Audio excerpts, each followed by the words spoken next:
No, Cole. At least your cover wasn't blown. If we bugged Lowell's office, we'll know if he's found out about you. I knew my niece's boyfriend couldn't be a drug dealer. He's a police informant. No kidding. Of course, now I'm really worried about Star and her baby. I can see why. The good news is, your son's lawyer can claim entrapment. I mean, Cole was working for the police. John McBain must have used information he got from Cole to arrest your son. If Fish gets a hint the mayor's on to you, he'll be all over it. What are you doing in McBain's office when he isn't here? He had some IT issues. He was hoping that I could solve them so he wouldn't send this thing out to get fixed. I'm good with computers.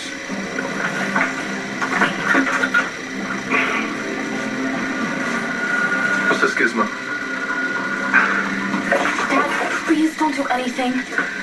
This thing with Cole is almost over. Sorry, I'm just gonna sit back and let something happen to you at home. I'll go over McBain's head if I have to, but this ends today. You cannot tell anyone. If the wrong person finds out that Cole is undercover, you could get him killed. We can use what we know about Cole to our advantage.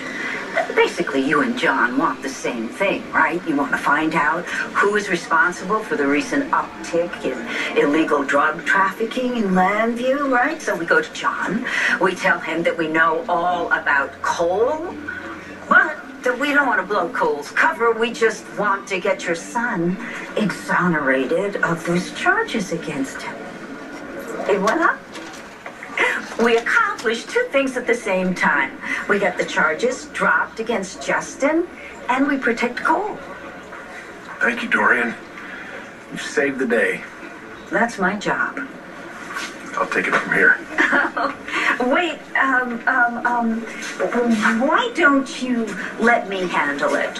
After all, until recently, John McBain was married to my niece, Blair, and, well, I should be the one to talk to him. Well, actually, I need you to do something else for me. Vicky has this crazy idea that I should be there when she announces her candidacy. Can you make some excuses for me and just get me out of it? Well, that would be my pleasure. One moment. But I think you better call John just as soon as possible. I'm on it. Well, just to know that Cole is working undercover for the police. Such a relief. Don't touch that. What's all this stuff? What the heck are you doing? What's the big deal? Did McBain get anything we can use? You know what? He didn't tell me. Keaton. One of the dealers is an informant. So warrants are issued, I can start making arrests. Including the mayor? Being rational, I'd have been to the cops already. And even Tia thinks I'm doing the right thing here. Well, please just think about that and calm down, okay? Dad, please. Dr. Evans, how long have you been practicing medicine? Well, since I finished my surgical residency, 12 years. 12 years. And how many surgeries have you performed? Well, ballpark. Hundreds. Your Honor, I'd like to enter into evidence copies of the leading medical journals in the country. Each one contains a laudatory article about Dr. Evans. Many of them cite the operation that he would like to perform on Matthew, an operation that is almost the exact same operation that allowed Ms. Hogan to walk again. Your Honor, we will stipulate that Dr. Evans is an expert in his field. Did Matthew's family bring you here to heal their son? Well, that's the way I understood it, yes. And they paid you a consulting fee to examine him? Yes. Dr. Evans, have you ever lost a patient? No. Never, in 12 years. Never. No further questions, Your Honor. Bear witness, Mr. Clerk.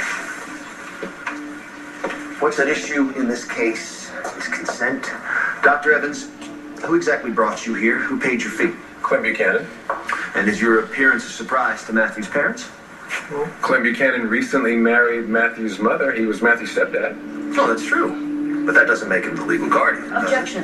What is the point of this line of questioning? My point is, my clients were pushed into giving consent to Dr. Evans for him to even evaluate Matthew. They were placed in this position by a well-meaning relative, but they did not choose to have Dr. Evans come and promise Matthew he could walk again just as long as he risks his life.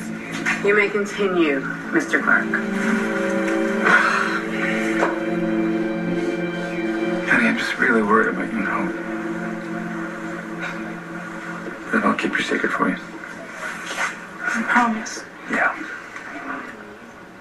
Alright, gotta go. Wait. You said there was good news. What was it? I'll tell you about that when Annie gets back with the boys. Okay, gotta run.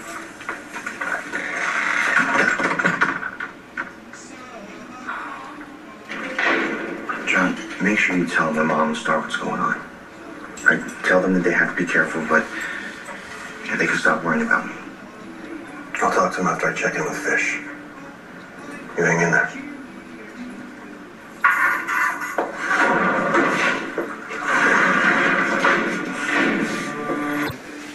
September There are risks 3rd, involved in 2009. any surgery. Using the guitar chorus D&D, the song has been called as Matthew's Risks condition may in actually worsen Surgery. as a result of this procedure. As I said, Yes or no? yes. Well, there's risks in any surgery. In any surgery, there are risks. No. There are risks. Yes. Well, there's risks in surgery. In any surgery, there are risks.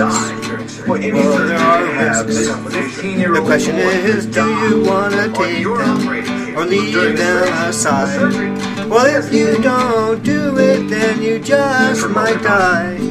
And if you do it, there's a probability that you'll survive. Yes. But you could die. This 15-year-old boy got embarrassed at a school dance. Got into a car with someone on drugs. That wasn't a well-thought-out decision. Well, I thought I was in time to sing a song, but actually, That this 15-year-old boy who didn't it's even 20 have minutes enough sense of long, his own so I'm going to have to mortality split the buckle song his up. seatbelt There may not be a song can on make the this life or other death half. decision. Yes.